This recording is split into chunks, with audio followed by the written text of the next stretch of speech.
You're listening to BQN. Assimilate the audio.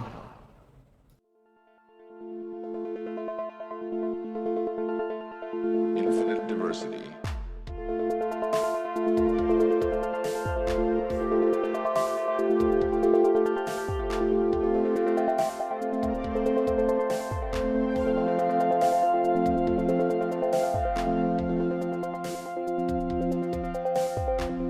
Live long and prosper, and welcome to Infinite Diversity, a Star Trek Universe podcast here on the BQN Podcast Collective. I'm your host for today, Chrissy, and joining me is my co-host, Thad. Thad, how are you today? I am feeling more efficient in my communication. That's good. How are you today? I have only recently come to understand the diabolical nature of pumpkin spice. It was something I look forward to every autumn. But since I have acquired my Vulcan palate, I now know that if it isn't found naturally in the food, it serves no purpose. I'm proud of myself for getting that out without laughing. Okay. I say as I have my that pumpkin makes spice. no sense that salt, like you would think that growing up living on a desert planet, they would want to eat lots of salt all the time. Maybe it shows up more in Vulcan plants. That's the only thing I can think of. But yes, that was my immediate thought, was you actually do need salt to live. So, yeah. Anyway. And joining us today is the man who gave Grudge the Cat a voice in print form, Robb Pearlman. Robb, what do you think about salt? I like salt.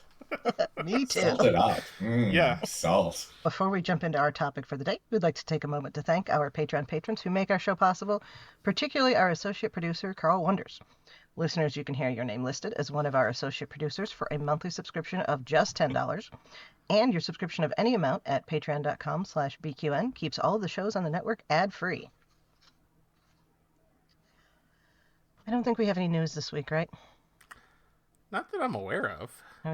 This is always the time when we there's ask each other if there all was news. constant, the speculation about what may or may not be happening at Paramount Skydance, but there's no actual news there as far as I know. No, there's not. Well, that means we can just jump right into the episode, eh? Sounds good to me. Yeah. So, we are here today to talk about Strange New Worlds episode 4.5 Vulcans, which is something that, since we got that little ditty bit in the teaser where we saw them all as Vulcans, everybody has been wondering how that was going to work and what was going to happen and all of those all that fun. So, I was so sure it was a dream when we saw the teaser at SDCC. I thought it was going to be one of Spock's dreams. Yeah. Turns out I was very wrong. A nightmare. Well, I think it still was a nightmare for Spock, just not that kind of. Well, all right. So, Robb, what's your initial thoughts, overall impression of this episode? It was not my favorite of the season. I don't think this episode was for me, particularly. Yeah, that's okay. I took some notes. I have some questions. Mm-hmm. I will say any episode where I can see more than a second of Carol Kane is a delight for me. So she is very, wonderful in this episode. Yes, oh my God. I think she's the salt sometimes for Star Trek Strange New Worlds for me, and she just makes everything better. So, and the salt is found naturally in her, so it's fine. Totally, yes. Yeah, so getting to spend a few minutes with her was a lot of fun and always a delight. The rest of the episode, Okay. Thad, your thoughts? So there were quite a few moments where I had to suspend my disbelief. Once I accept the premise that this is a comedy, it's basically a sitcom, and in the same vein as last season when in charades, but turned up to 11 this time, which really makes me, what are they doing next season? Like, there's just going to be a truly insane episode about Vulcans next season, because each I was about to say the Muppets, but then I realized, no, that probably won't be the Vulcan episode. Because we started with Spock Amok, and then, charades, and now 4.5 Vulcans. God, I don't even know how they could turn it up anymore. I hope they don't, honestly. Yeah. I think that would go too far. But I do hope we see Patton Oswalt again. Yes, I agree. I love Doug. Once I suspended my disbelief and wrote down all of my notes about, well, that doesn't make sense, that doesn't make sense, that doesn't make sense, I did still enjoy a lot of this episode. I would say it probably falls middle of the pack for the season for me. Yeah. What'd you think, Chrissy? I enjoyed it. Again, it does, you have to set aside, you have to do the suspension of disbelief thing. But overall, I enjoyed it. Yeah, I mean, we'll talk about some of the issues along the way. And before we get into it, we'll talk about the internet issue with it. But overall, I liked it. I think it's rewatchable for sure. Oh, yeah. And in fact, I have. Yeah. I think one of the issues for me, and going back to the early days, like the Vulcans have always been a source of comedy in Star Trek. And I've really appreciated that. And I think one of the reasons that comedy works is because it's used rather sparingly. So when there is a moment of Vulcan comedy, it doesn't come out of left field, but it's a little unexpected, and it's very pointed and directed. So a little Vulcan comedy goes a long way for me, and it felt like this was a little bit, it would be like an entire Kramer episode of Seinfeld. Like it's just a lot. It was a lot going on. Yeah, I can see that. And notice you did compare it to a sitcom. Yeah, I mean, this was a comedy okay. episode. Yeah. This was an absolute comedy episode. Yeah. Well, I guess before we get into the funny, should we get into the serious? Yeah, we probably should. Yeah.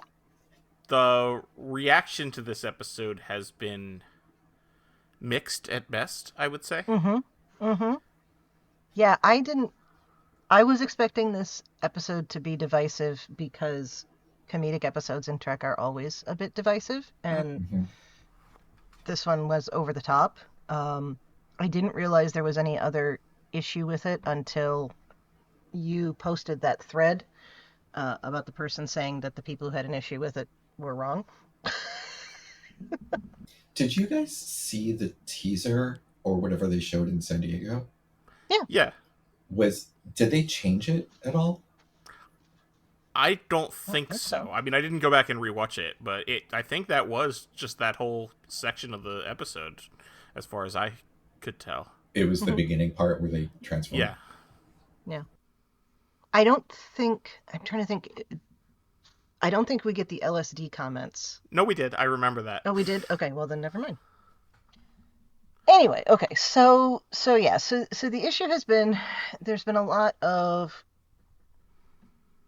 discussion around people being, feeling like this episode is anti-trans, that it's racist, that, what was the other thing on the list? It's, sexist. Sexist. I did also see ableist, which I find, I'm not quite sure. I think that one comes from the fact that they're physically stronger as Vulcans, and that's shown as better, I suppose. Yeah, I think. I don't know where else that would come from. To be quite honest, I'm not sure exactly where that one falls in, but if you do feel that way, your feelings are valid. Absolutely, yes. Totally, yeah. Sorry, I cut you off. That I didn't. Oh no, I didn't have anything important to say. Oh, okay. Well, why are we doing this then? Oh boy, if we always need to have important things to say on this podcast. I've been doing this. Yeah, wrong. I know it. So like, I personally I didn't see that. Now, once I read where people felt that way and what they saw as indicating that, I understand where they're coming from. Yes. I don't think that was, I don't read it that way. I certainly do not think get that it. any of that was the intent No. of the writers, actors, etc. And because there is, of course, we're going to go in far afield into the people that I do ridicule on the internet, the conspiracy theorists, who Yes. are saying, well, yeah, because they're Paramount has to make a racist episode now because Trump is, telling them to. And I'm like, no, that did not happen. This was in the can before that happened. For one thing, yes, this entire 90s. episode was filmed in the summer of 2024, so it absolutely had no influence from Trump on it. Yeah. I get that there can be things that come out of, for lack of a better term, let's call this a work of literature, that the authors don't intend. I totally get that. I talk in my classes about Amy Tan and the Joy Luck Club, and she's said on many occasions that, like, students, literature professors, teachers will write to her and say, I discussed this topic from your books in my class, and I really, felt like it was important that you address that, and she had no idea that she addressed it. Okay. Well, I mean, so we can even go into Star Trek for that. We've got True. Brent Spiner has said multiple times that he was certainly never saw or was certainly never any direction that he was given to play Data in a way that makes him appear autistic. But I can tell you, personal experience and knowing many others, that autistic people very much see themselves in his portrayal of Data. Yeah. That sort of thing, like it absolutely happens without the but creator I don't think that's intent. Here. But I still, I don't read it this way. I mean, when I'm writing something, when you're writing something, you're in your own head, and you're only your only perspective is your perspective. And there have been multiple times where I've written something and then I've gone back like a week later and be like, no, that's not what I mean at all. Sure. And it could be just like a stupid turn of phrase or something that was completely unintentional, or, I mean, that's why they've got like beta readers out there. And, I think it's a collaborative process to make sure that even the most unintentional stuff doesn't make it through. It's hard for me to believe that this was any sort of intentional or conspiracy thing to have. Yeah, I think we can dismiss that out of hand. Yeah. Considering the episode right before it was all about what is Starfleet. Right. Yeah. So, but that doesn't mean that the people who were insulted or feel diminished by it are wrong. No. Yeah. No, by no means. Your feelings are valid. That's not. Don't ever take that as don't ever take what we have to say as saying that they are not. 100%. I just don't personally see it in that way. I can see, and I don't want to even try to go in depth into where the argument for the arguments that people have made because of that, because it's not my place to even do that.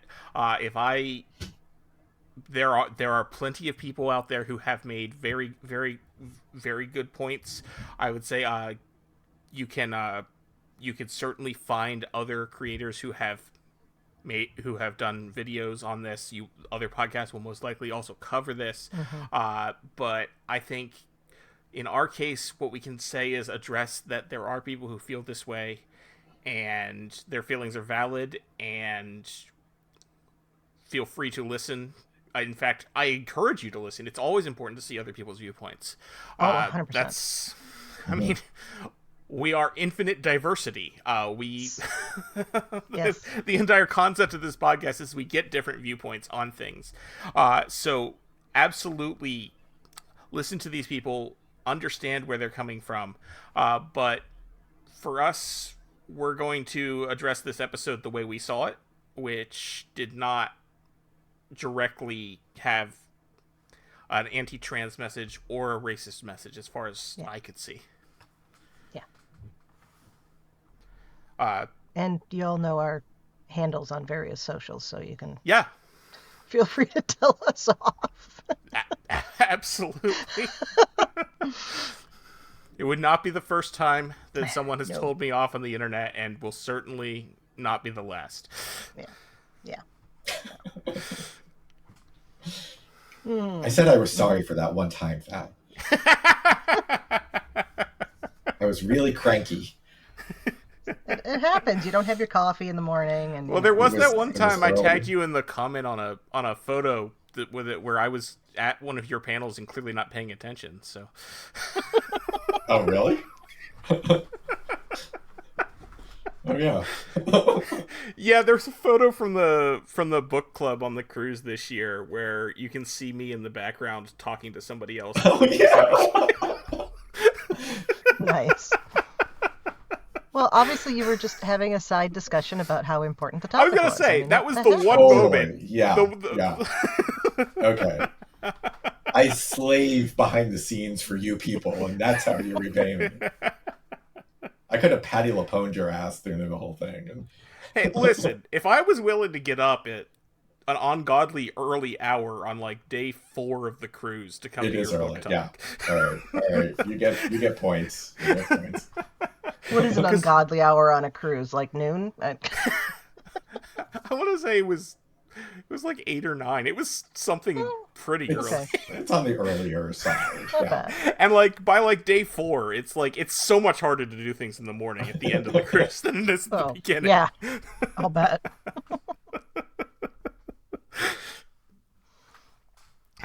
Well, yeah. Okay. So, we have addressed the elephant in the room, I think. Yeah, I think so. Yeah. The big Vulcan elephant. There you go. The slot in the room. There we go. Yeah, nice. Yeah. Okay. So... Or say lot, the depending on who you ask. Yeah, sorry. My pronunciation is not... you pronounce it the way Ethan Peck pronounces it, so it's fine. Oh, I did? Okay. That works. So the episode starts with a log from Una. They're getting 3 days leave on Permenti 3, but she's staying on the ship because she wants to get some work done, which I kind of get. So, Permenti 3. Mm-hmm. This is such a wild thing that the name of this planet, Permenti, in and of itself, whatever. But then there's the scene where they talk about the sandwiches from Permenti 3, where they put fries in them. Yeah. Which means this is the whole thing is a reference to the restaurant chain Permenti Brothers. Which if you've never heard of it, it's because you don't live in Pennsylvania. I've never heard of it. It's a Pittsburgh chain, but they're all. There's one here where I live too, and their whole thing, like the entire shtick on the restaurant, is that all of their sandwiches have French fries and coleslaw in them. Ew. Oh. Yeah, I order without the coleslaw. Fries I get, but yeah. And the fact that the planet is called, and it's like a Pittsburgh staple. It's like a whole thing. And the fact that they named the planet Permenti and then talk about the sandwiches with the French fries. Someone on that writing staff is from Western Pennsylvania and snuck that in there. I love it. Are the Ortigases supposed to be from Pennsylvania? No, they're from they're Colombia. From Colombia. Yeah. Yeah. By way of Pennsylvania. Well, I mean, by the 23rd century, perhaps Permenti Brothers is everywhere. But it's a thriving franchise. Yeah, that is really cool. I wonder who on the writing staff. Right? I mean, good for them. I hope they had a viewing party at Permenti's. Oh, that'd be great. And did they just put that in and nobody knew, or did they have to like convince the rest of the writing staff to allow That is this an ridiculous excellent joke? question, and I don't know. Ridiculously wonderful, I should say. I hope they brought in the sandwiches and be like, here's why we need to yeah. do this. I like it. Yeah. I like it. I knew there was something about sandwiches only because of the Trek Core. I mean, I knew that there was something beyond what was in the episode because of the Trek Core article. Yeah, Alex called it out as well. Yeah. This is one of those times where I noticed the reference and I was like, wait, what? Amidst all of the controversy that has gone on around this episode, I have not seen anybody talking about how this is the equivalent of having a can of Coke in there. So, that's good, I guess. Yeah. Well, I mean, it's not like it's clearly a sort of like throwaway homage rather than product placement. I know. It would be hilarious if it was product placement, honestly. Yeah. I hope they're well staffed for this weekend. Because I'm willing to bet I actually did business. go to the one near me on Thursday night. I'm like, I feel like I have to. Yeah. I wonder what the Venn diagram of people who like know what Parmenti's is and the Star Trek viewership. Like, how big is that middle bar? Yeah. It's mostly people who live in Pennsylvania, and yeah, that's all right. Okay, well, so we have this wonderful joke or this wonderful inside bit of information. Una and La'an are talking about why she's staying on the ship. We never do get quite that information until later. And then Spock tries to sit down with them, and La'an makes everything very awkward for no reason. I appreciate that she then, like, as she's talking, she realized, oh, I did make that more awkward. Yeah. Yes. But I loved her reasoning, which we'll get to at the end, and that's it's kind of sweet. So then we hop over to Pike and Battelle are sparring, and she wants to go back to work. They won't let her captain a ship yet, but she can go be a lawyer. And so she wants to get back into the JAG office, and in order to help do that, she is asking Pike to make a delicious dinner for the Admiral, who is a Vulcan. So yeah, we're leaning into the fact that Pike cooks. That's great. And then we get a request from Vulcan High Command to go help out with this planet Tazar, which, if you hadn't seen the previews for this episode, you would expect that this was now about, okay, well, they got delayed on their shore leave and they have to go help these people, and there's going to be something that happens with that. An expectation which is beautifully overridden by the fact that it's taken care of before the break for the opening sequence. Yeah. So they have to have Vulcans do the work because these people encountered the Vulcans prior, but they are not, they don't have warp technology. The only aliens they know about are Vulcans, but for some reason they have really good scanning technology and they could tell if somebody is not Vulcan. There's one place I had to set aside. Yeah, I was wondering about that. Especially if we consider that they are... that the Vulcans had made contact with them like at least 100 years ago because it was pre-Federation. So why do they have to wear different outfits to go to this planet? Well, they wouldn't wear Starfleet uniforms because... Why not? They're not going to know what a Starfleet uniform is. I suppose not. I figured they'd dress the way that the Vulcans did when they saw them. I guess. Yeah. Right. But then that also begs the question, why were they carrying weapons? Yeah, that was a whole question. Yeah. Even like, I get having phasers, sidearms, whatever. Why does Pike need to be spinning a Lurpa? Because it looks cool? It looked cool. Because it looks cool. Okay, which is indicator number gazillion that this episode is not intended to be taken seriously. Yes. Not like, because that slow-mo twirling of the Lurpa in the hallway, that is a cool... I mean, it's hard to argue that looks cool. Oh, it's awesome. It's like, that's like just kick ass, yeah. Like, I want to see a music video. I want that song to be do the music video with that. Can I ask a question about the actual transformation? Please. Yeah, Absolutely. I kind of skipped over that. I didn't mean to. So, they get shot. Poor Pelia isn't doing anything. They fall to the ground. They stand up. How did their hair change? I wondered that. Yes. Yes. The same way that they immediately got logical. Even though that no, because they explain the logical part. No, I know. That's true. I think it would have been funnier if they all had the Spock TOS bowl haircut style. Yeah. But it is also funny that Pike's hair got taller. It is. And then it gets called back with the reference of you. The human with the ridiculous hair. Yeah. Yes. So I'm kind of like glad that it didn't work on Pelia, but I also kind of would have loved to see what she was like as a Vulcan. That would have been wild. Like she would have been an anti-logic. She would have just stayed exactly the same. She would have been like a I'd like to think so. Yeah. Yeah, Cybok. Yeah. Right, yeah, so they do the Kirkovian serum and they become Vulcan. But it's still okay for Spock to go with them even though he's half Vulcan. I guess his biology shows him as Vulcan for the most part, so if they scanned him, they wouldn't know. Yeah, I wondered about that. If the scanners are good enough to know whether or not they're Vulcan. They wouldn't. Yeah. Mm-hmm.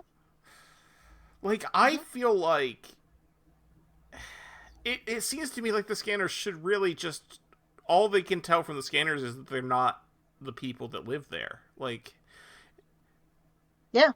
Especially if these are people that aren't traveling interstellarly and meeting other aliens on a regular basis. Like, how do they know that all Vulcans look the same on the scanners? Mm-hmm.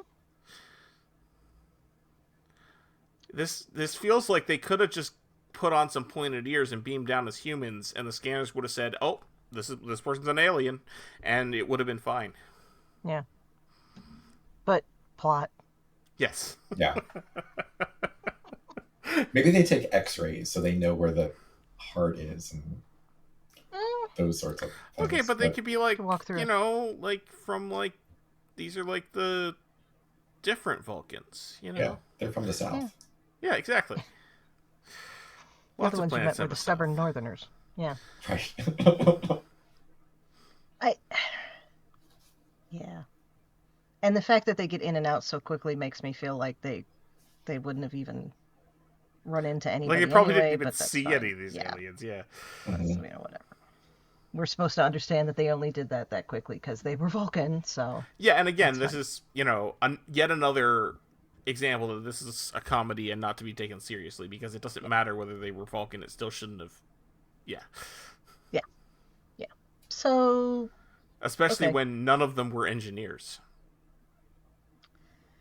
Right. Yeah. And this is yet another example of why does the captain have to go?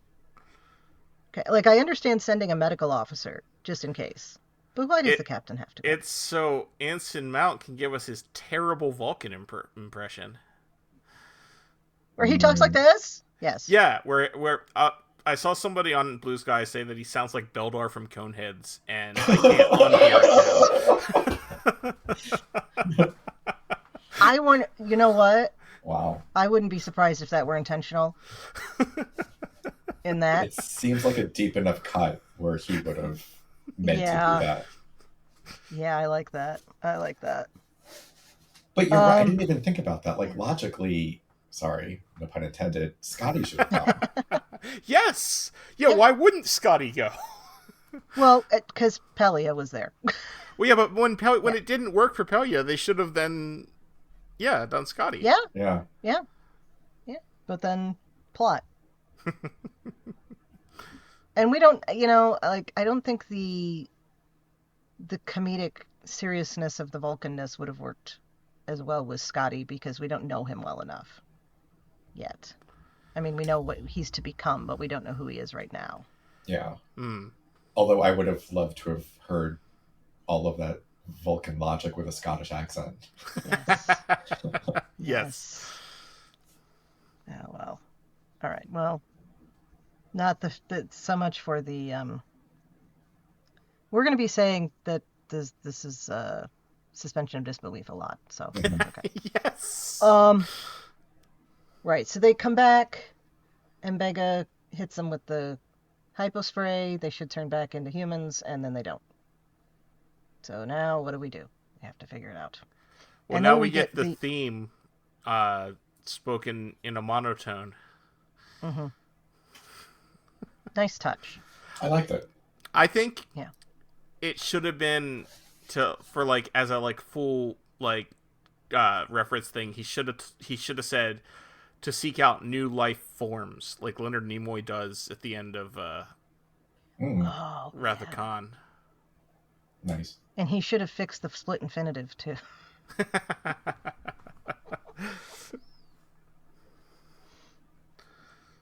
I didn't think of that. That would have been good, yeah.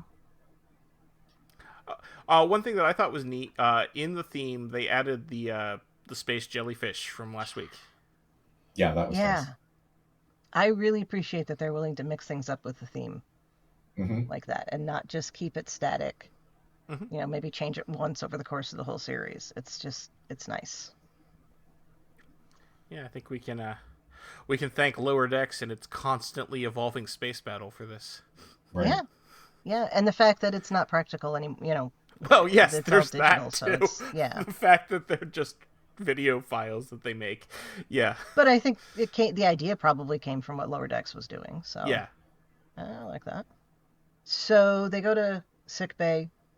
They're heading towards Permanente for leave, and they have to figure out what it is they're going to do with them. Spock suggests they be confined to quarters, but they say that's not logical. Yeah, they outlogic him. Right. He's like, that is technically logical. One thing about this, I feel so bad for Spock for this whole episode. Oh, yeah. This is particularly after what he said last week in What is Starfleet about how... I know, right? He was so poorly treated by his fellow Vulcans. And now we get to see it in action. It's terrible. Mm-hmm. Yeah. And I think in this way, it's actually a little bit worse. Because when he was growing up, the kids were always mean to him, so he didn't know anything different. But these were his friends. Yeah. Mm-hmm. Like, I think there's a sense of betrayal going on there, too. Yeah, and because these are people who accepted him otherwise. Yeah. Yeah. You know, and now all of a sudden it's just being Vulcan is...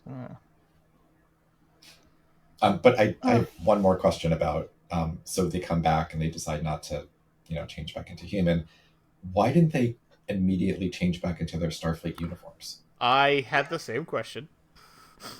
Again, comedic value. That's it. Oh, okay. It seems to me it would be highly illogical to stay in those clothes. Yes. In that, and they're not necessary. But Mm-hmm.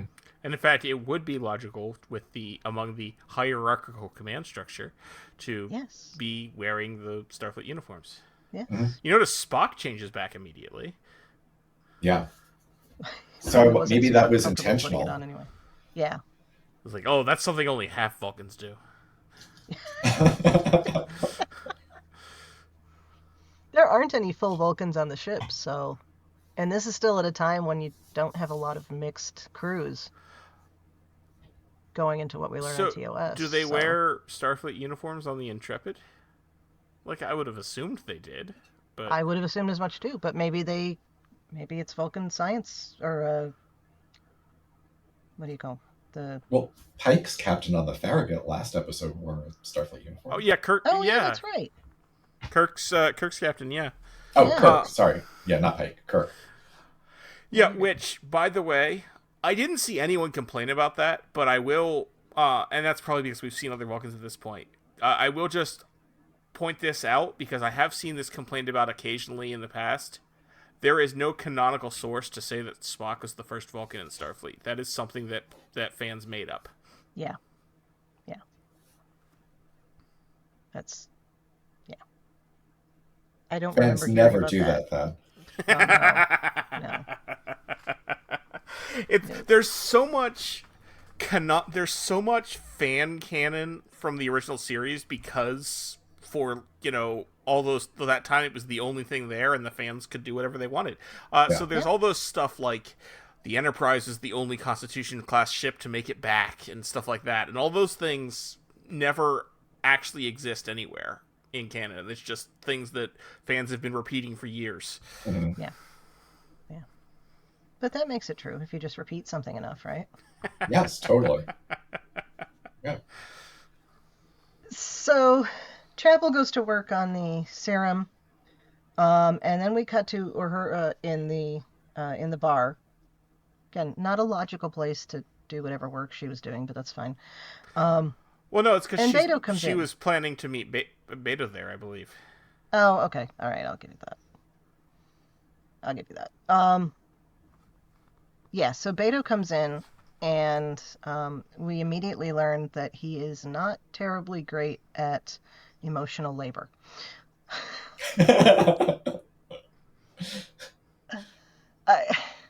Whatever other criticisms one might have about what Uhura does to him, and it is not right that she fixes quote unquote him with a mind meld. Yeah. She is perfectly reasonable. It is perfectly reasonable for her to be annoyed that he did not go through the process of getting himself a trip to visit when he said he wanted to. Yes. Mm-hmm. When she says that he had asked her out and then at no point was setting up a date. Yeah, that's a valid complaint. Yes. So, yes. But be better about emotional labor, people. Brainwashing him to be like a Vulcan, also not cool. Oh, no, I'm not saying it is. But as somebody who's had to perform emotional labor for other people, I get it. There are times where if I could just, take a certain person and tap them on the head and be like, yeah, you want to take care of that thing before I have to ask you for a third time? And no, I'm not talking about Jay. Yeah. I don't want people to think that. We live with my parents and my father is old. Okay. Got it. For the record, I didn't think that you were talking about Jason. Okay, well, I had to cut that off at the pass just in case. So where do you think that bit of logic from Uhura came from? Because Spock never did that. Like, I don't remember seeing any other Vulcan in a relationship with a non-Vulcan who thought the best course of action would be to mind meld to make them more like that. Right, because, if you want to date someone who's like a Vulcan, you could just date a Vulcan. Yeah. Yeah, it'd be a lot less difficult. Amanda was never mind melded that we know of. And, Sarek was a total dick a lot of the time, so, you feel like if anyone was gonna do that, it would have been him. Oh, yeah. Yeah. Agreed. Yeah, I don't know. Maybe it's just about the extremity of emotional labor. I'll leave it at that. Mm. But I think it's a different situation for Uhura in the sense that perhaps Vulcan Uhura never would have entered into a relationship with Beto, but because human Uhura already had. Oh, okay, got it. Mm-hmm. That makes sense. Oh. And I don't know, I know we talked about it before, but I don't recall if we mentioned it here. They did explain, because one of our nitpicks was that they're immediately logical as well as physiologically Vulcan. Mm-hmm. And they do explain that with kind of a hand wave of the serum is based on Spock after he had taken on logic. So. Right. Yeah. Yeah, and I mean, none of it makes sense anyway, so sure, why not? Yeah, agreed. At least they addressed it. At no point do they address the blanket ban on genetic engineering in the Federation that should have made this entire mission not possible. Because they're augments now, right? Yeah, I mean, obvious. I guess I didn't think about that. Also, I want to understand how their bodies function going from iron-based blood to copper-based blood and then back again, but we won't get into that one either. Well, how does Spock's body function when it's both? Yeah, I have always wondered don't that. think too much about it. Yeah, and I just assumed the Vulcan biology just overrode everything. But... Well, I mean, his blood is green, so yeah, I assume so. So we have... What's that saying? Everyone has two wolves inside them? I like the... Have you seen the meme that's the photo of Chief O'Brien and it says... Oh, I made Chrissy laugh. Wait, everyone has two wolves inside you. Sorry for the transporter accident. No.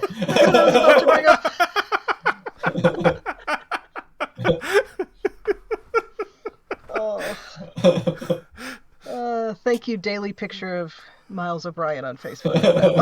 I don't know if they came up with it, but that's the first place I saw it. So that's where I saw it too. Yeah. Yeah. So we have Beto being vulcanized by Uhura. Vulcanized. As I was saying that, I realized that that's actually a thing, and she's not turning him into rubber. Okay. He's great in the winter roads, though. Yeah, I was gonna say now he'll just hold up much so better strong. on the asphalt. Oh, yeah. Oh dear. Okay, so then Kirk beams on board. Seemingly, well, Sam didn't know he was coming because he left.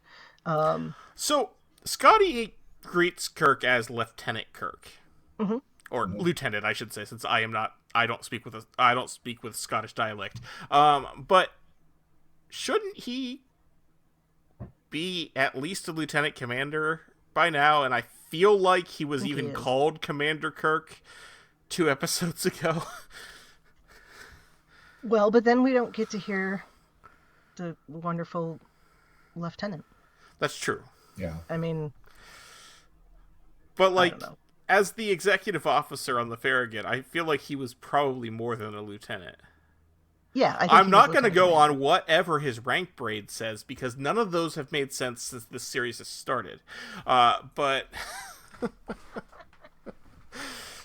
I feel like in the Salatu Ate Its Tail, they pronounce it. They call him Commander Kirk. I think so. Just we'll ask Memory Alpha, because that's a thing you do. I mean, does he? I don't know how military rankings or any rankings work, but does he stop being a commander once the captain's back in charge? No, because he was a commander because commander is the rank as the executive. My guess is he's probably a lieutenant commander as his first post as executive officer. It's probably lieutenant commander, but they usually refer to lieutenant commanders as commanders, just out of shorthand. Mm-hmm. Like, think on TNG, Picard would always say Commander Data. He wouldn't say Lieutenant Commander Data. Yeah. Mm-hmm. Like, you would generally expect the executive officer to be something higher than a lieutenant on a ship. Memory Alpha says, in 2261, Kirk, now a lieutenant commander, found himself struggling with Captain Verrill's by-the-book approach. Yep, and that makes... Et cetera, et cetera. Yeah. Yeah. So I think they just wanted... They wanted Scotty to say lieutenant. Say lieutenant, yeah. Which is interesting, because he doesn't say lieutenant in TOS. That's because he was Canadian. Well, that's James. No, actually, Canadians actually do say lieutenant. They do, yeah. Yeah, because it's the English system, yeah. But no, because I have a friend who is in the Army, and I mean he's a major now, but when he was a lieutenant, he did like some sort of special international training in Canada for a couple of months, and he was super excited to be called lieutenant. Like it. Yeah, so yeah, it's interesting because yes, Scotty never said lieutenant. Malcolm Reed never said lieutenant. Bashir never. Julian said Bashir never said lieutenant. It just La'an in this episode says lieutenant and not lieutenant. Yeah. It's interesting. It just became less fashionable. Scotty's always on trend, so he was like, oh, no one says lieutenant anymore. That's true. Yeah, in 5 years he can change his... Yeah. Yeah. Yeah. He gets on the ship, he realizes La'an doesn't say, and he's like, oh, I guess I'll change. Yeah. Mm-hmm. Yeah. Because La'an's If she'd scary. been saying it... I was about to say, if she'd I been saying love it, he would've that kept every doing time. it. Oh my. He's like, do you think that Vulcan La'an is... He was like, well, no, La'an's always scary, so... Yeah. Yeah. He's not wrong. Yeah, he's not wrong. So Kirk's like, all right, well, if I can't harass my brother, I'm gonna go have a drink. He invites Scotty for a drink and then says, let's include La'an. Now, do we know if he knows that La'an and Spock have a thing going? He probably doesn't. He probably doesn't. He has previously said that he was not interested in her, but we know at some point Carol Marcus is going to tell him to go away. At some point, right around now, yeah. Yeah. In fact, probably already, because Carol was already pregnant when he mentioned her last time. Yeah. And he never sees David until he's an adult. Yeah, and we know he never sees David until Wrath of Khan, so he is probably no longer in a relationship with Carol Marcus at this point. Yeah. Mm-hmm. So I did wonder if that was him hoping to have some... Shore leave. Shifting their relationship, yeah. Yes. There's something funny for the Kirk Spock / fiction people if they had both slept with La'an. What is that, transitive properties or something? Yeah. Well, I mean, also, this also could mean that we're getting Kirk Spock La'an / fiction now, too. I wouldn't be surprised if that already exists. I'm not going to go looking for it. That already exists. But, yeah. Yeah, so they go do their thing. Pike is preparing for Admiral Pasalk's visit by re-cleaning. I think my favorite part of all of this is that the vacuum and the spray bottle and the feather duster and everything he's using for cleaning has a little Starfleet Delta on it. Yes. That was great. Just like how the boxing gloves had Starfleet Deltas on them. This is just a continuation. They put a Delta on freaking everything. Mm-hmm. Yep. It's good branding. They know their branding. What the problem is that Paramount doesn't understand marketing, and they could be selling all of these things. But that's fine. I'm not too proud to admit that I would consider buying a Starfleet vacuum. Oh, hell yeah. I would definitely buy I use spritzy bottles all the time for stuff. I would buy Starfleet branded spritzy bottles. Oh, sure. 100%. Unless they were overpriced like the popcorn bowl and the pair of... Like a $60 popcorn bowl? Yeah. Yeah. But they could do like a whole cleaning suite, like the little bucket and... Oh, yeah. It would be great. Yeah. Master Replicas, if you're listening, this should be your next product. Yeah. The sponge could look like a Horta. A little Horta baby. I love this. Yep, I like it. No, what needs to happen is like Procter & Gamble needs to go to them with a pitch and ask for licensing. Anyway, I would love. Oh, how awesome would it be if you could get like Ziploc Trek branded containers? I think that would be nice. Yeah. I want to take my lunch to work in a little, quasi-disposable plastic. Okay. I would pay like twice as much for the plastic containers with the Delta on them than I would for the regular ones, for sure. 100%. 100%. And you could make the Delta the thing that clicks together, because right now you have a circle in the middle. I love it. Click them together. Sweet. Yes. There's no reason Delta couldn't do that. No. All right. If anybody from the Ziploc company is listening, I could use a few bucks thrown my way. It wouldn't be a lot. Definitely, definitely listening to our podcast is Ziploc. There is somebody on the line at a factory somewhere. Yeah. You never know. Right. So he's got all the cleaning products, and we get this wonderful explanation of how now that he's Vulcan and his Vulcan sensibilities, and now he has a Vulcan understanding, and he can help as a Vulcan her to understand Pasalk as a Vulcan. It's cringy, but beautiful. And we get the discussion of the smell of humans that is a callback to Enterprise, where T'Pol had to take smell desensitizing treatment. And the way he's picking up the clothes and then he puts them in the bag and smooshes it. I feel like when he smooshes, he's just letting a lot of that smelly air out. I thought of that too, but maybe he's gonna He's gonna decontaminate them. yeah, he's gonna bring in an air purifier and Yeah. Yeah. That air purifier is going to be in the shape of a delta. For sure. Like, I can see a humidifier like that. You got, comes out the top. Yeah. Not the same thing, but yeah. So that's beautiful, and it sets up this conflict with Battelle where she's just like, I don't even know what to do with him, which I can understand. And then we cut to Chapel, who is working on, at first we think 5, then it turns out it's 7 projects all at once, because she wants to do so much science while she still can.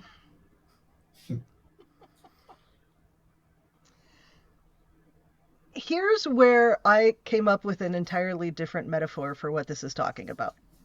Okay. Okay. She is acting like somebody who has just been introduced to, if you want to say on the low end, caffeine, on the high end, cocaine. Okay. I can see She's that. talking about how she's wasting time sleeping. She can do all these things at once. And so I think this is an allegory about drug addiction, but no, I can see that. I mean, I could see it as an allegory about drug addiction. Yeah. And I'm not dismissing the other ideas that people have, but I think that it works because they all get if to you this, look at them addicted to being Vulcans, it does make a lot of sense. Yeah. Yeah. That was my thought. So, and they very much regret what they do while they're under the influence of being Vulcan once they get back to themselves. So, which is why what Spock says about how when they are human, they will not their true selves, as it were, would not want to be Vulcan forever, and he's right. Yeah. Mm-hmm. Yeah. And then we come to La'an, back with drinks with Kirk and Scotty, and she's gone all Romulan. Dun dun dun. That scene with La'an and Pike, were like, oh, I know. On a mission where I can't talk about. Okay, let's say it at the same time. Did your mission involve time travel? I cannot discuss it. That was so good. I really enjoyed that scene. Yeah. I liked it. I thought the writing was really good. I thought they were having a good time while they were doing it. Mm-hmm. And that sort of came through. For sure. The bloopers from this have got to be fantastic. Oh yeah. Right. I hope they have a better appreciation of what Ethan Peck goes through every week now too. Good point. Because they had to do all the makeup and hairstyling. Yes. Yeah, so again, why La'an would go all Romulan when they're basing something on Spock's blood, understanding that there's the background of Vulcans and Romulans being the same species and all of that, but just like them immediately having logic, I think just needed a bit of a hand wave. It makes as much sense as anything else in the episode, I guess. Mm-hmm. That's what I'm getting at. Yeah, it seemed a little like, were they trying to not blame it, but attribute it a little bit to her having augment in her genetic. That's what Spock says. Yeah. Now, it's also important to realize Spock does not know about, at this point in his life, does not know about Romulans. I mean, he knows about Romulans, but he does not know that they're an offshoot of Vulcans. Yeah, that's true. He doesn't ever mention that. Because he doesn't know yet. Right. He won't find that out until Balance of Terror. So he doesn't have that important little piece of the puzzle. Yeah. So he sees it just as the augment, but I think it's more than that. I think he doesn't realize that inside his Vulcan DNA is the same stuff that's in Romulans. Yeah. Yeah. All these little things that make me want to go, make me add thought processes to what's going on in future past episodes. Yeah. It's like when you read the Jean-Luc Picard memoir, and they have the stuff about when he mind melds with Sarek, and that's how he finds out about Michael Burnham. I mean, of course, but that makes sense. Yeah, 100%. That makes a lot more sense in the Picard autobiography than the part about how all the Denobulans went away to explain why they never appear in... That was weird. I liked the through line. It felt thoroughly unnecessary. Oh. That's like, I don't know, that's like saying me living in Michigan, like, wow, I haven't seen somebody from, I don't know, Tibet in a while. I guess they're all gone. It doesn't make sense. You just didn't run into them. It's fine. Yeah. Right. So then Pike shouts over the intercom to bring all the senior staff to the ready room so that they can have a conversation. And he's removed all the chairs because they're illogical. And they decide that they were going to stay Vulcan, even though Chapel's figured out how to turn them back. And he's gone turbo Jellico. He's not going to a 4-shift rotation. He's going to 42-minute shifts because it's more efficient. How is that possibly more efficient? Because you're not getting anything done. No, by the time you sit down and log in and do whatever, to start what you got to do, then it's time to log out again. Yeah. That's ridiculous. I would have assumed at this point in what was going on, Una or someone would have alerted Vulcan High Command or Starfleet. Or both. Like, hey, FYI. Here's what's going on. Like, Mbenga could maybe relieve him of command. Yep. Yeah. Because he's definitely not, showing capability as captain, yeah. And I think if it were just Pike that it was Vulcan, I bet that's what would have happened. But because it's most of the senior staff, that gets more complicated. Yeah. And also, is this off book? Yes, it was right, a request. Because they're violating Federation law by doing it in the first place. That's a fair point. I mean, that creates a problem by having the head of the JAG office there later, but, well, the Vulcan High Command told them to ask them to do this. Yeah. So the Vulcans would know. Yeah. Yeah. Well, that's where Doug comes in, I guess. We'll get to that. So then they, the crew and Battelle, meet in Pelia's quarters, which are wonderful. I keep loving everything we learn about Pelia and how she functions and how she doesn't want anybody to know what she's doing, when she's doing it, or how. That would be great. I'm sorry. I just said I would love a pop-up experience where I could just go and sit in Pelia's quarters for half a day. Yeah, I like that. My favorite scene in Pelia's quarters is the later one where they're just in there talking, and then at one point Pelia just sits up from the bed. Yeah, that was great. Which I didn't even notice in the background while they were talking. It's just I don't think they noticed either. No. These 42-minute shifts are killing me. Yeah, so they discuss what they're supposed to do, and they do say that even though it doesn't make sense to them that they might want to stay Vulcan, if they can really ascertain that this is truly what they want, then they will let them stay Vulcan. And that's when we see Mbenga talking about accessing their Katras. Have we addressed that he was supposed to have some time at the Vulcan Science Academy or Vulcan Medical Institute? Was that before this, or is that in between now and when we see him? Yeah, I don't think TOS? that's ever been mentioned. Okay. So I wonder if that is between now and TOS. Yeah. Oh, maybe. Maybe this is an inspiration for him to do things like that. Okay. Yeah. And then we come to Pike and La'an in that wonderful scene discussing the Romulan connection without discussing it. We see Uhura and Beto together. He has been turned into a logical vegan person via mind meld, we find out later. And Erica is not happy about this. No. This also infers that we still have...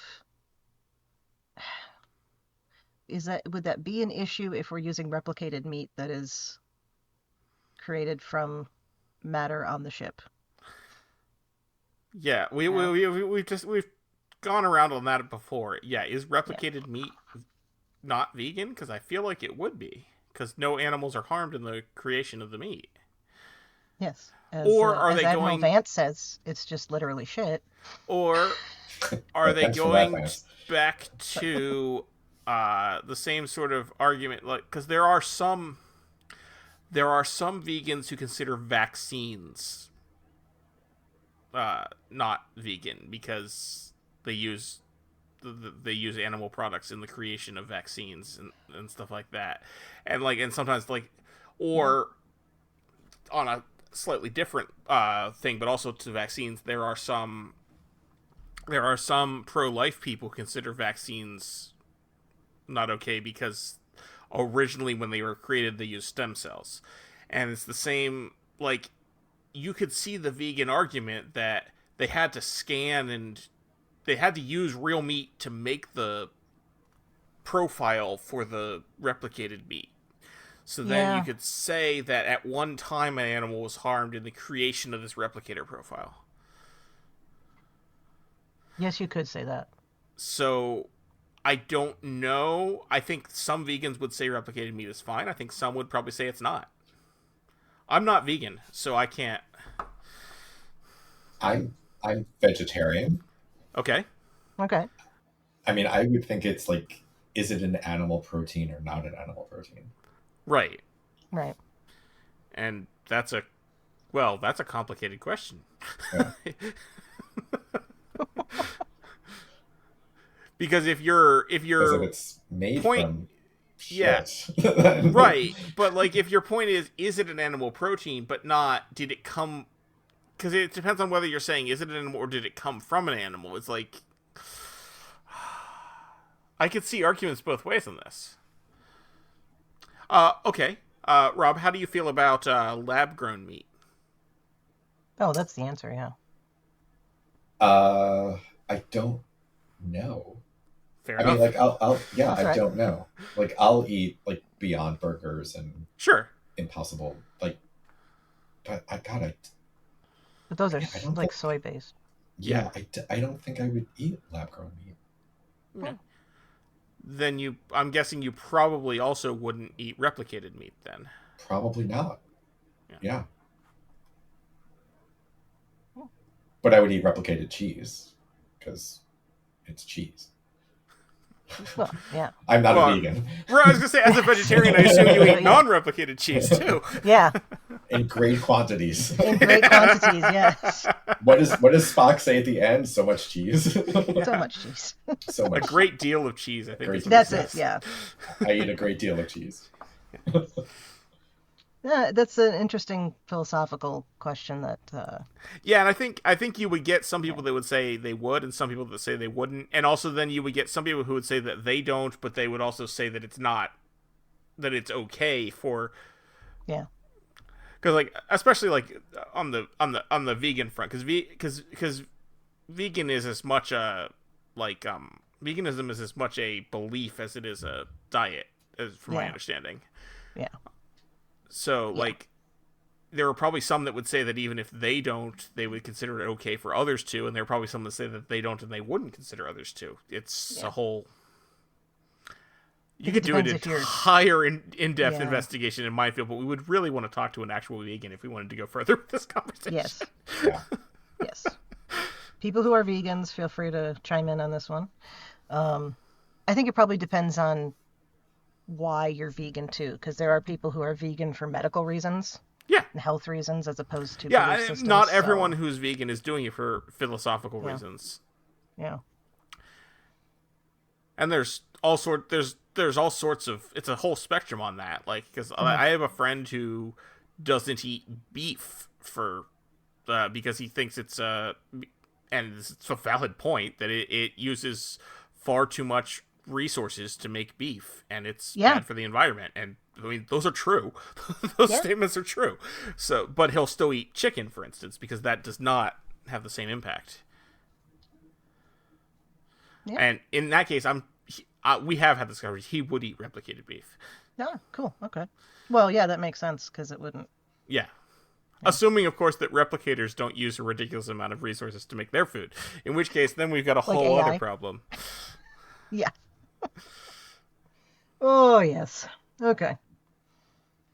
See, there is philosophy. Even in a comedy, you can have something serious. Never said that wasn't true. Okay. I feel like we've gone down this rabbit hole a few times in different episodes whenever replicated meat comes up. Yeah. Or last season when Spock was eating bacon and we were just going in depth into what that meant. Yeah.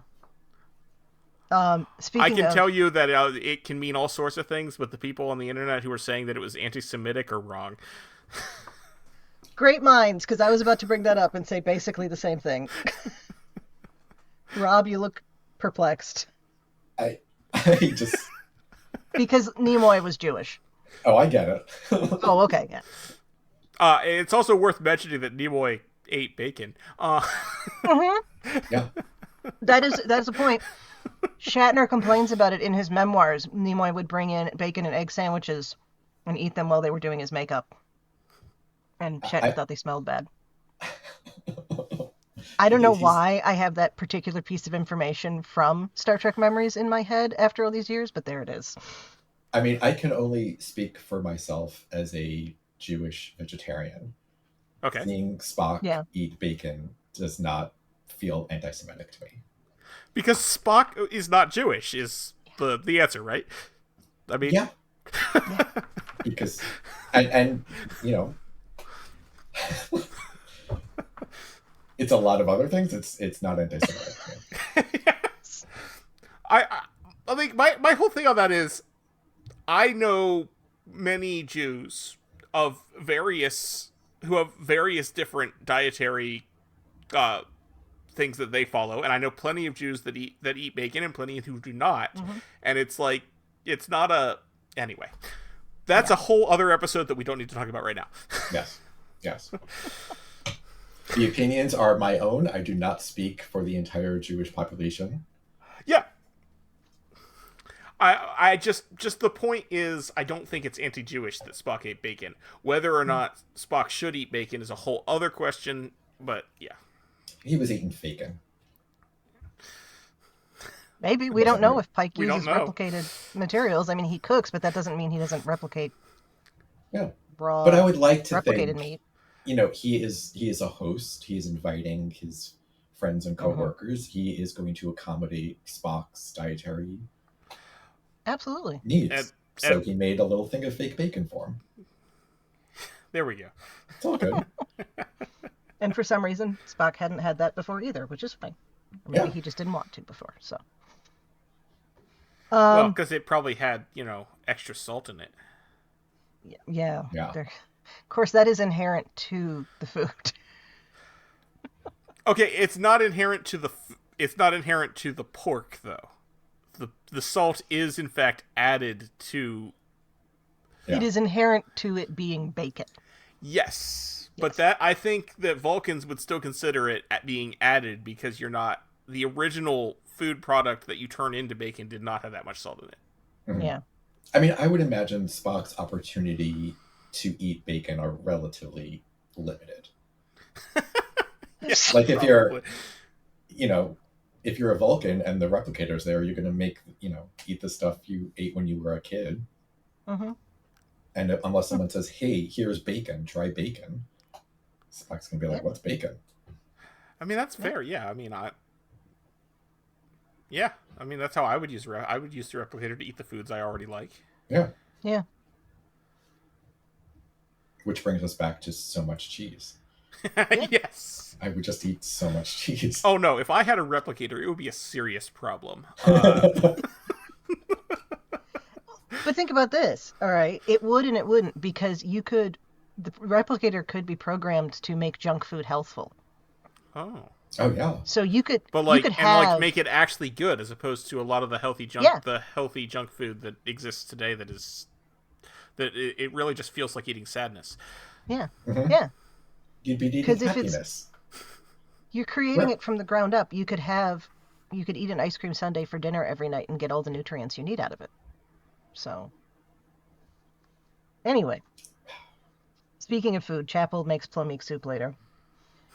And she does that to ask for forgiveness after breaking off her relationship with Corey. And now we know why Spock throws the soup in a mock time. Yes. It wasn't good. She's not a good soup maker. He was all for her going in there and helping him out with his ponfar until he tasted the soup. Yeah. It's like, nope. Not this again. And then she breaks up with Spock, not the romance that's already over, because he says you've already done that, that was but great. The friendship. Yes. And she talks about how he's good with La'an because they're both broken, which is not meant to be insulting, but it sounds insulting. It does sound insulting. I mean, she's not wrong, but it does in fact sound insulting. Mm-hmm. It's one thing when two people in a relationship go, wow, I'm kind of broken in this way and you're kind of broken in that way, and we fit together well, and that's agreements and understanding in that. And it's another thing to say you're both broken and you fit well together. Could you imagine setting up friends like that? It's like, I know someone completely broken, and you two would be perfect. You are both damaged beyond repair, and I see a lifetime of moderate happiness for both of you. I like it. Mazel tov. I like it. So then after that, La'an pulls Scotty and Kirk into helping her make the ship more deadly so that she can start a war between the Klingons, Orion's Tholians, and the Gorn hegemony. And she threatens Scotty, if you don't help me, I'll kill you.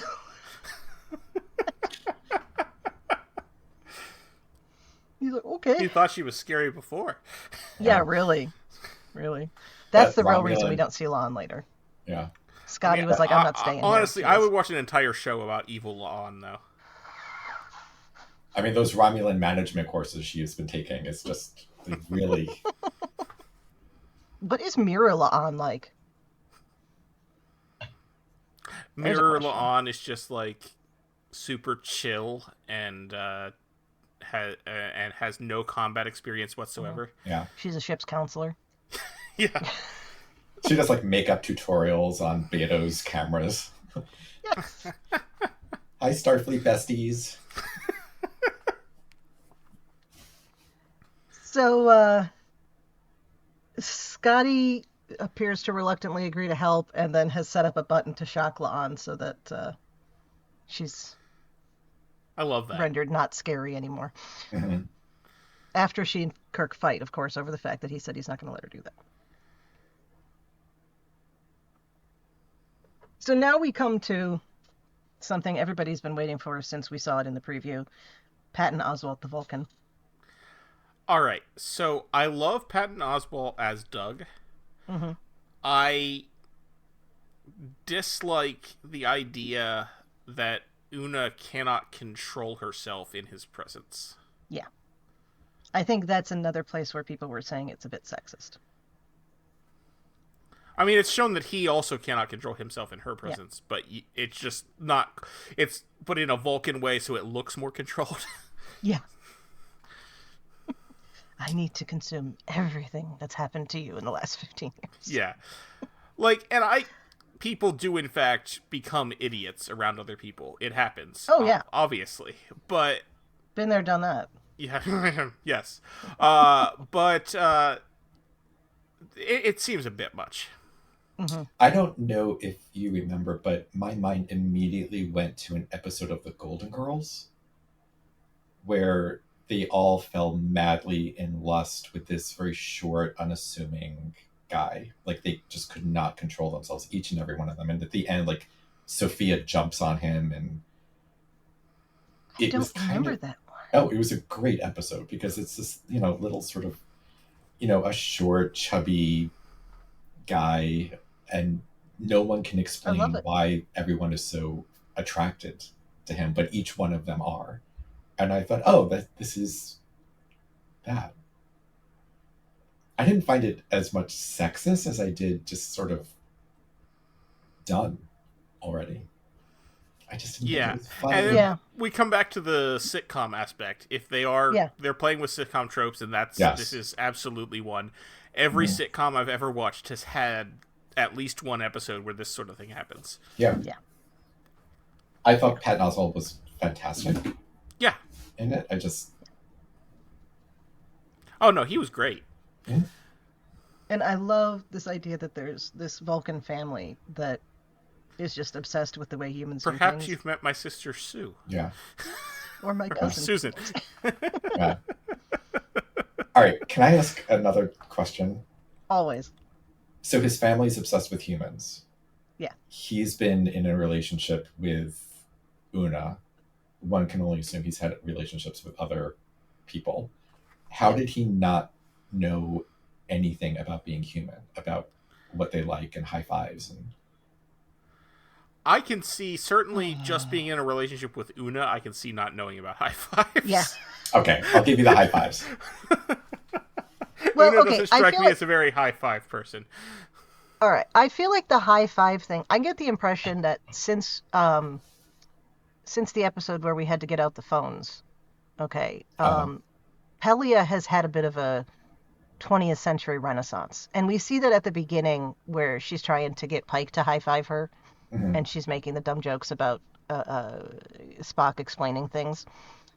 So my explanation for that is not that humans still do that. It's that Pelia has reintroduced it into the ship. And now it's a thing. Oh. Yeah. Okay. That makes a lot of sense, actually. Yeah. Because she's been, and even the mention. And she would absolutely include the down low too slow. So, yeah, those make perfect sense. Yeah. And I can totally see her doing the pull my finger joke. Yes. I completely can see flatulence. that. Yeah. Yes. Oh, yeah, she would totally let one rip. Yeah. Okay. So I mean, it's a bit of a workaround, but it works for me. So. Yeah. Okay. I can see it. Yeah. So there's all this uncomfortableness with Doug and Spock and Una, because Una tries to get around the fact that she's wants to jump on Doug by saying that she's married to Spock and they have children and they had a 700 voice choir at their wedding and all that, which he sees right through, but then loves the fact that Spock could go along with the lie. I love it. Whatever he does, had great chemistry. Yeah. I thought Spock and Doug had really good chemistry. He says that fool Vulcans can't lie, and that's why. And that's a thing that has come up several times in Star Trek, where they say Vulcans can't lie, but there have been many instances of Vulcans lying in Star Trek. Romulans existing, for one. Right. So they're lying about not being able to lie. I'm just saying, there are a bunch of Vulcans who lie in Enterprise. Yeah. So it is possible for Vulcans to lie. I have always taken that more as a tenet of logic. It is illogical to lie, but that as a general rule. But there's nothing where physically preventing them from doing so. Yeah, except Doug. Except apparently No, Doug. except Doug. He cannot. It's the same thing that is keeping him from saying contractions. Yeah. He's so connected to his katra, he can't get around it. I do love that idea, though. I have this little image in my head that there's like this cabal isn't the right word. There's this group of Vulcans who are all into human stuff, and maybe like Sarek's family was at the edge of that, and that's how he ended up involved in human stuff and marrying Amanda. And so that's this group that, like the Vulcan Science Academy and the Vulcan High Command are just like, you guys go over there. It's like the equivalent of weebs for Vulcans, is they're all into humans. There you go. Anyway, Doug does what he does, and Pike, Uhura, and Chapel return to themselves. They're happy to do so. Pike's hair gets back under control. Well, or as under control as Pike's hair ever gets. Yeah. Mm-hmm. Did I? Oh shoot! I screwed up in my outline. The Pasalic part, being impressed by Pike's Vulcan cooking. Sorry, that happened first, of course. Well, yes, it would happen before Pike became. I accidentally put that after. Yeah, so we have that wonderful scene with Pasalic and Pike talking over Batel. And she eventually just like calls them out on their bullshit. Good for her. Mm-hmm. Yeah. My mother has this joke where if you're talking about somebody and they're in the room, we're talking about you behind your back in front of your face, and that's exactly what they were doing. Mm-hmm. And then, I was like, what's the Vulcan equivalent of mansplaining? Like Vulcansplaining or something? Yes. I was literally trying to think of something to put in that when I was writing up the notes, and I couldn't. Vulcansplaining is the best. Yeah, that was beautiful. And then he takes the sorbet. Your leek sorbet is terrible. Yeah. No point in wasting it. I would not want to eat leek sorbet. Oh. No salt. Also, not good cold. Ugh. No. Yeah, there's just nothing about, like, I don't want sorbet that tastes like leeks. That just, no. Mm-mm. Can you imagine, like, it would be, because it would also probably not have any lemon juice to make it sour either, because that would be an added flavors. So it would be just the blandest sorbet that you've ever had. Would be very leek flavored. Yeah. Yeah. Yeah, but leeks don't have, like, it would not, yeah. No. Vulcans would not. It's illogical to have food that is anything other than simply nourishing. They would just have the cubes, yeah. Right. I mean, Vulcan cuisine is probably quite boring. Right. So then after that, they get back to themselves. I love how she kicks him out of his own quarters. I mean, which is their shared quarters now. I was expecting him to say something about that. I was too, but you know what? His logic told him not a good idea. And then he says, I gotta go back and find Marie before she changes the locks on my quarters. Yeah. That was beautiful. I will say his delivery of "I made really bad decisions." Yes. It And then was everybody's sitting fantastic. going, Yeah. yes. So, La'an has to be convinced. And we find her meditating in cetacean ops. That was beautiful. That was great. I love that. Mm-hmm. I love it. I'm We so glad see a that whale. Yeah. Yeah. Uh-huh. I think it's the first time we actually see a whale in Station Ops. Yeah. On Strange New Worlds. On not cartoon. Yeah. And then she attacks Spock. They fight their way. They go Cetacean Ops Bridge, a corridor, sick bay, Spock's quarters, and then back to Cetacean Ops. And by the time they're back to Cetacean Ops, the fight has turned into a dance. And the way they manipulated the music over this was beautiful. Mm-hmm. And then she wants to go back to who she was, thankfully. Yeah, and then we have Uhura and Beto making up. Yeah.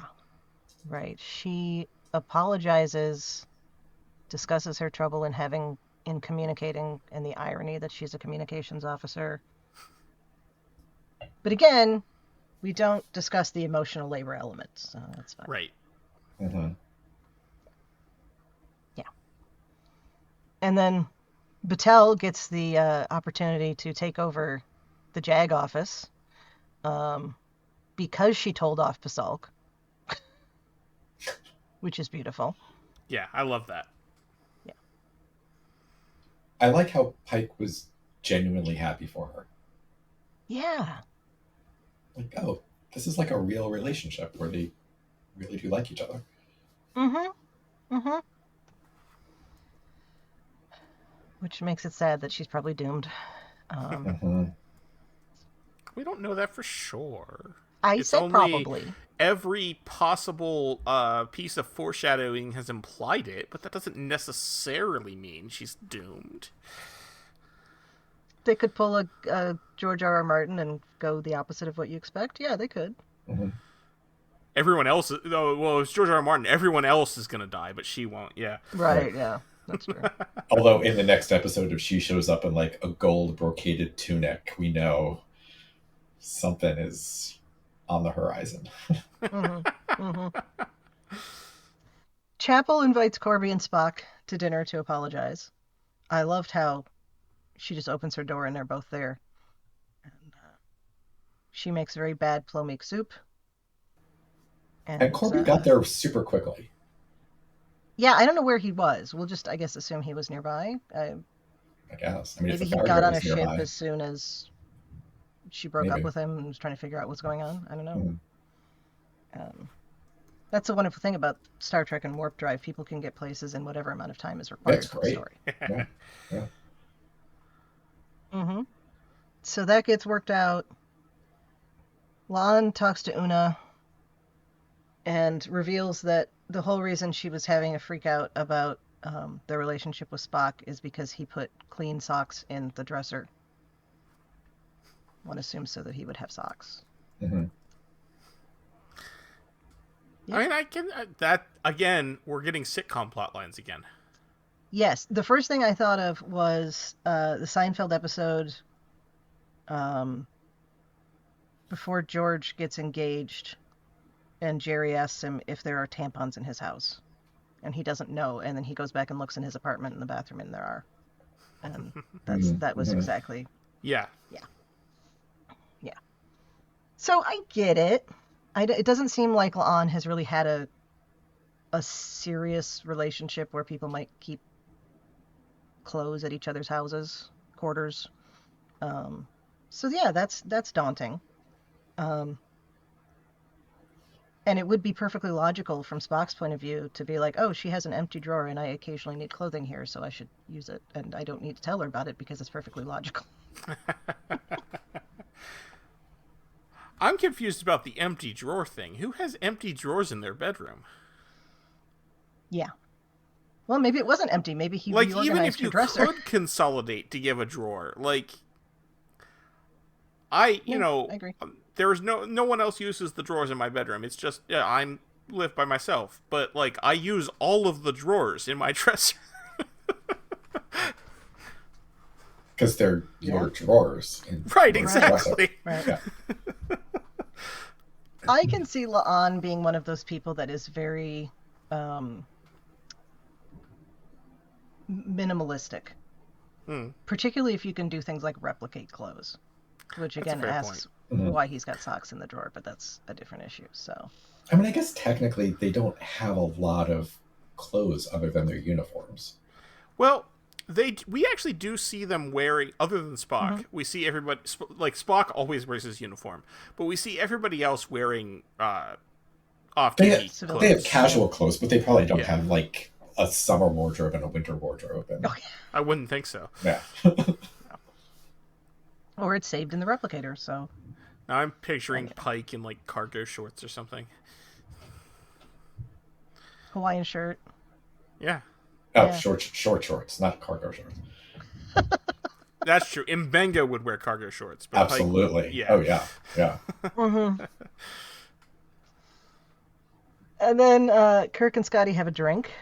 And again, we are showing Scotty Kirk says he could come to like scotch. Yeah.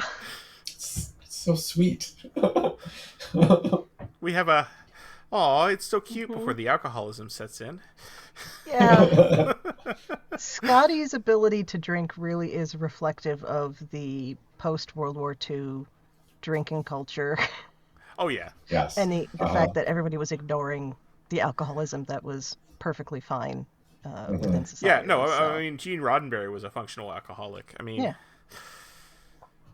There's the stories of, like, when I know, like, I know that I think Jonathan Frakes told a story once about how he would sometimes go out to lunch with Gene Roddenberry during TNG, and yeah, he would just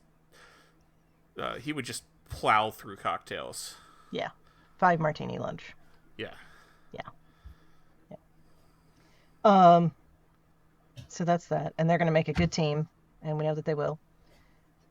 And then we have what I think is the first ever Trek after credit scene.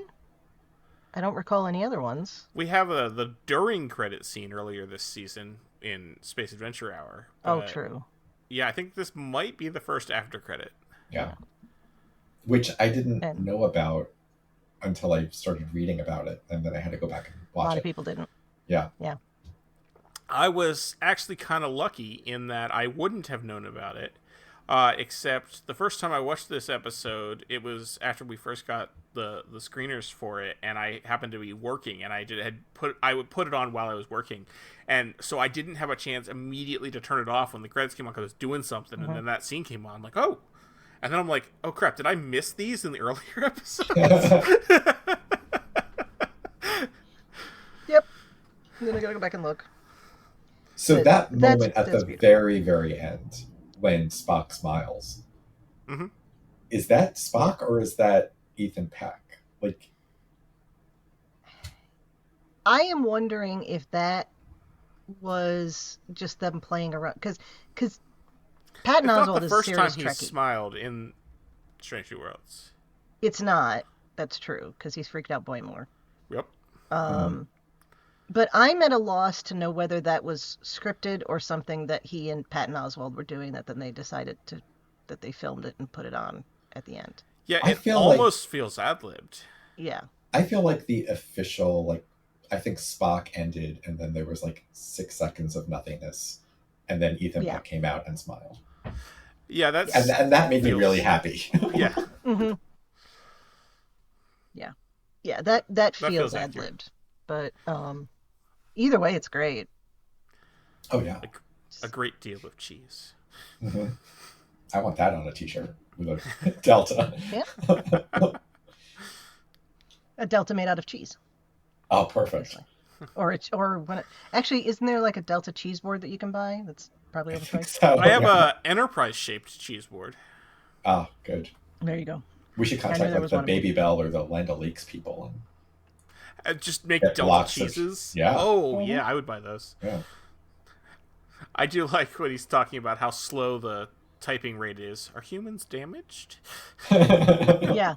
Smart ones can read 300 words a minute.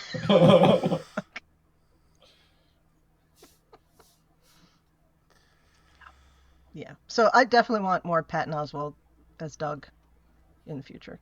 Mhm. We probably won't get any more, but I hope We do. probably won't, but I think this was a perfect role for him. Yeah. That was great. Oh, I want to see him with T'Pring's father. They would How not. fun would that be?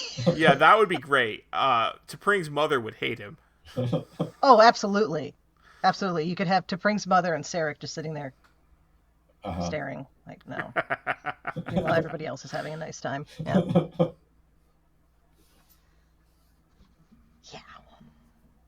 Yeah. Is there anything else you wanted to bring up, Rob? I didn't, and you said you had a list of... Oh, no, we hit all my bullet points.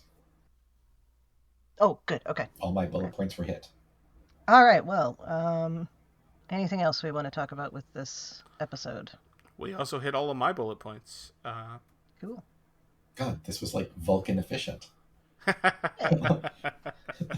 Not a phrase that is often used to describe the recording.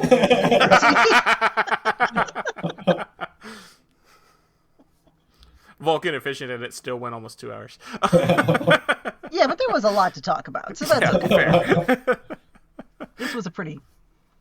It was. It was if you'll pardon the possible pun. This was a very meaty episode. Yes. Uh-huh. Yeah. All right. Well then, Rob, thank you so very much for joining our discussion today. Where can listeners find you online? And would you like to plug any pluggables? Oh, thanks. It was so much fun spending time with you guys. I'm on social media, just Robb Pearlman.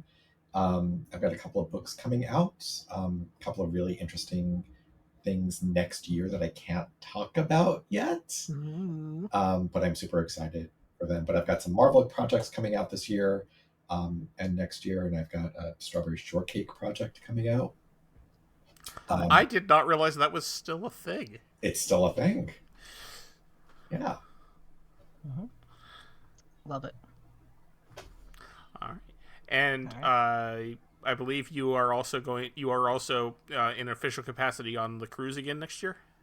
Yes, I'll be on Star Trek The Cruise, but I'll also be on Comic-Con The Cruise. Oh, nice. Yeah. Ooh. Which is a couple of weeks before Star Trek, and it's fantastic. Doug Jones is going to be on board. Jason Isaacs is going to be there. Yeah, Nice. if I had, unlimited money and time off from work, which I would if I had unlimited money, I would absolutely do both Comic-Con The Cruise and Star Trek The Cruise. It's great. Well, I will say for anyone who's listening, if you can't, for some reason, attend Star Trek The Cruise, definitely check out Comic-Con The Cruise. Because it is shorter and cheaper, right? It is shorter and cheaper. Yeah. And I'll be there. So win-win-win. That's all the reason you need. Really, yeah. No, it's a really, really great time. This year was the first year, and next year's the second year. And we've got Lord of the Rings people coming, and Doctor Who people coming, and a bunch of others. I think it's going to be a great time. Yeah, I'm jealous of you going on a cruise with Jason Isaacs, because he's basically stopped doing Star Trek events, which is sad. I hope at some point he comes back. Yeah. Well, he'll be on Comic-Con The Cruise. Well, I will unfortunately not, because I don't have that aforementioned unlimited money and time, but I will be on Star Trek The Cruise. Excellent. And I will be on neither. Wah wah. Well, they do those at time. Even if you had lots of money, they do them at times that would not work with your job. Yeah, it's usually the week before spring break or 2 weeks before spring break, so it's never doesn't line up well. But that's okay. Anyway. Thad, where can people find you when you're not dealing with coworkers who suddenly have different personalities? I mean, that has happened a time or two. Best place to find me, you can see all of my podcasts and social media places on my website, tyrannicus.net. That's tyranicus.net. And specifically, you can hear me on the podcast I do with my friend Carl called License to Spiel. That's licensed spelled with a C like the British do it, where we started out talking about James Bond, continued on when we ran out of those, and are now talking about Columbo. Chrissy, where can people find you when you're not... Man, I should have thought of something too. Okay, that makes me feel better. Chrissy, where can people find you when you're not developing a taste for whiskey? I could do that. In addition to here on Infinite Diversity, you can find me on History with the Zloggies here on the BQN. That twice weekly, I swear it will be soon. Again, short history podcast I do with my fellow historian partner Jason. We're just starting up Return to Rome. We are going to do a rewatch and discuss the HBO show Rome, which is astonishingly 20 years old this year. So we're going to do that, and hope you'll tune in for that. I'm also happy to chat about our shows in the BQN Collective on Facebook, and I'm on the various socials as the Goddess Livia, that's TheGoddessLivia, where you can see my opinions about Star Trek, history, and leftist politics. I can't believe Rome is 20 years old. I know, right? Don't forget all our other great shows on BQN. Here's a recording of Amy to tell you all about them. Calling all audiophiles and Trekkies. Prepare to boldly go where no podcast listener has gone before with the diverse soundscapes of BQN. We're not just a network, we're a universe of exploration, entertainment, and deep dives into the topics you love. Here's your star map to the sonic adventures awaiting you. Charting the Star Trek cosmos, we have all good things. Embark on a comprehensive journey through the entire Star Trek universe with insightful crew of Amy, Christos, Kelvin, and Kristen. From classic to current, they cover it all. Galaxy Class, Engage. Stephen and Stefan pilots this deep space mission, meticulously covering all aspects of Star Trek: The Next Generation. Infinite Diversity. Stay current with the newest Star Trek frontiers alongside Chrissie and Thad. Union Federation.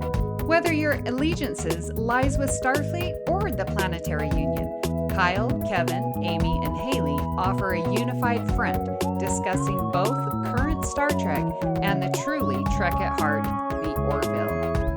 Crack open that book with Peter and the Trek Book Club podcast. Delve into the rich tapestry of Star Trek's beta canon. What's the T-Bab? Christos spills the latest Trek news and fandom insights with an essential LGBTQIA+ perspective, complete with engaging guest interviews. Our visual voyages that you can find on YouTube as well as a podcast are Trexperts Quiz. Think you're a Starfleet Academy graduate? Test your knowledge with Davey and MC's challenging Star Trek quiz show. And the View Screen. Tune in live on Sundays for your dose of Trek-inspired talk show. Kelvin and Amy host new 8-week seasons each spring and fall. Beyond the final frontier, we have Bargain Bin Gamer. Davey and Mitch, your self-proclaimed gamer guides, lead you to digital treasures, unearthing and reviewing the most affordable video game gems. Cinema Z. Grab your metaphorical popcorn for Mark and Matt's cinematic deep dives, unearthing overlooked films that demand your attention. History with the Szilagys. In order to never repeat it, tune in as Chrissie and Jason deliver bite-sized snippets of historical events from around the globe. And Transformational Journeys. Lex Rosa explores what it means to embrace authenticity in the face of societal expectations. To unlock deeper levels of engagement, try our patron perks. The Hive Mind is where you can join our random script readings, live reaction shows, and roundtable discussions. And check out our back catalog of It's Green, a verdant cornucopia of topics offering diverse and engaging conversations, and Amy's Math Moments. Discover the subtle and not so subtle mathematical wonders woven into the fabric of Star Trek. You can stay connected to our ever-expanding galaxy of content by following at BQN Podcasts on Instagram, Blue Sky, YouTube, and Discord. We appreciate you choosing BQN to fill your auditory needs. Thank you for listening. Assimilate the audio. Thank you so much for tuning in to Infinite Diversity. Thank you to Zach Tripp for the wonderful theme music and Mark White for the awesome show art. Please subscribe in your favorite podcast player and don't forget to rate and review us there as well. If you want to reach out, you can find the network on the socials at BQN Podcasts or our show specifically at IDIC Podcast. You can also talk about any and all of the BQN podcasts in our Facebook group, the BQN Collective, and join our Discord server. When you next hear from us, we'll be talking about the next episode of Strange New Worlds, Terrarium. Until then, peace and long life.